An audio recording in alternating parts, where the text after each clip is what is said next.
So today we're finishing up pages 3 and 4 on the Chapter 8 practice test. So starting on page 3 with number 25, we want to look at the angle that we were given right here and figure out which trigonometric ratio to use.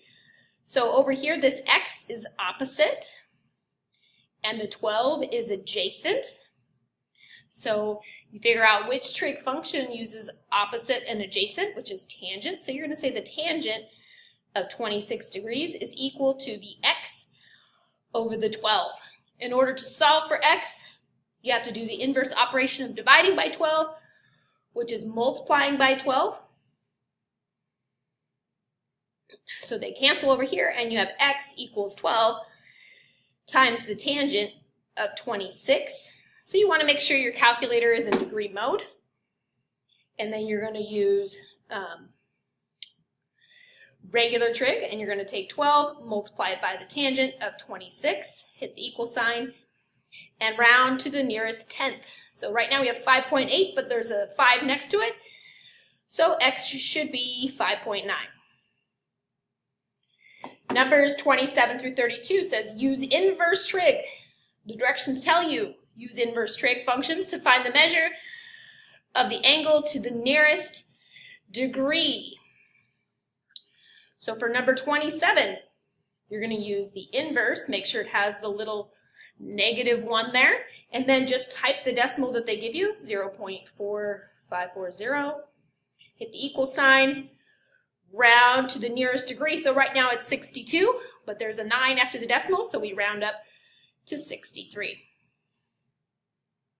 Number 29, hit the inverse tangent, type in the decimal,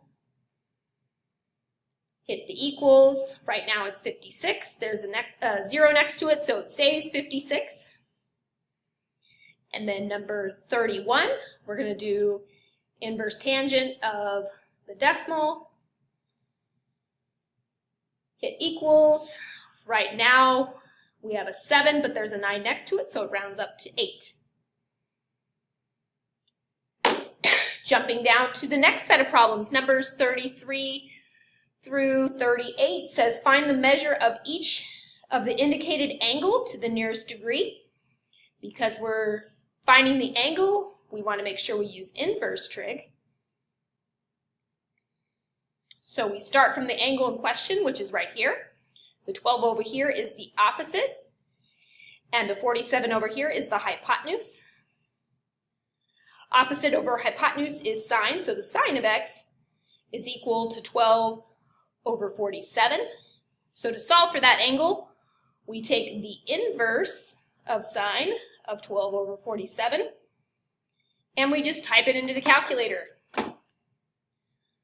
So inverse sine of 12 divided by 47, hit the equal sign. This time we want to round to the nearest degree. Right now we have 14, but there's a 7 after the decimal, so we round it up to 15. Number 35, here's the angle in question. So this time we have adjacent and hypotenuse. That would be the cosine of x equals 46 over this angle, the hypotenuse, or the side 48. So to solve for x, we're going to take the inverse cosine of 46 over 48. Type it in the calculator and let it do all the work for you. 46 divided by 48. Right now we have 16. Next to it's a 5, so we're going to round up to 17. And number 37, here's the angle in question, so you want to circle it. Over here, the 13 is opposite. Over here, the 24 is adjacent.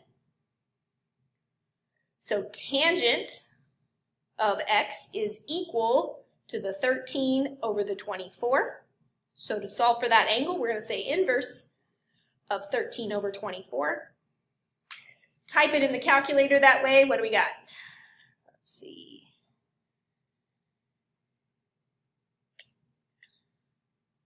Right now we have 28. After the decimal is a 4, so in this case it's going to stay 28. Jumping down to number 39, solve each triangle using the law of sines. Law of sines is used when you have triangles that aren't necessarily right triangles.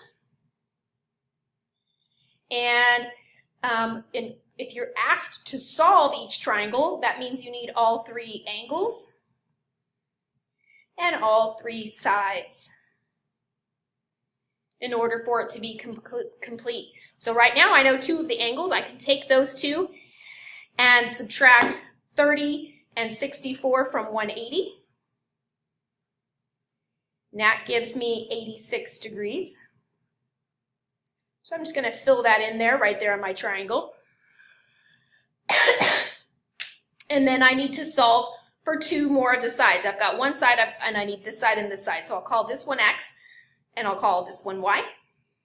And in order to use the law of sines, you need to use the sine of the angle and set it up as a ratio to its opposite side. So let's solve for X first. X is opposite the 30 degrees. So I'm going to say the sine of 30 degrees over X is equal to, and then these two are complete, so I'm going to say the sine of 86 degrees over 30. So you should set up a proportion that has 3 spots filled in and 1 spot missing. Okay? Now in order to solve a proportion, you do the cross product. So we're going to do 30 times the sine of 30, set that equal to X times the sine of 86. So right now the X is being multiplied by the sine of 86, so I'm going to divide by the sine of 86.